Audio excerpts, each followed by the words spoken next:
Oke sahabat, kita ketemu lagi di Artawa Gede. Saat ini kita perlihatkan proses ngencengin dari plat pintu Suzuki Jimny yang baru habis dilas.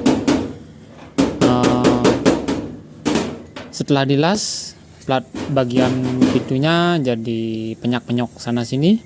Ya, kita kembalikan dengan cara seperti ini. Oke, seperti ini cara kami melakukan proses ngencengin platnya. Simak video ini sampai selesai.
Oke sahabat, seperti itulah proses dari kencengin dari bekas las-lasan pintu Suzuki Jimny. Kita bikin pelatnya jadi kaku biar lebih mudah lah kita melakukan proses penembulan nanti. Oke, untuk kali ini videonya cukup sampai di sini dulu, dan nanti kita bisa perlihatkan video-video selanjutnya di channel ini juga. Oke, semoga videonya bermanfaat, semoga sehat selalu, dan nantikan video kami selanjutnya di channel ini juga. Salam modifikasi.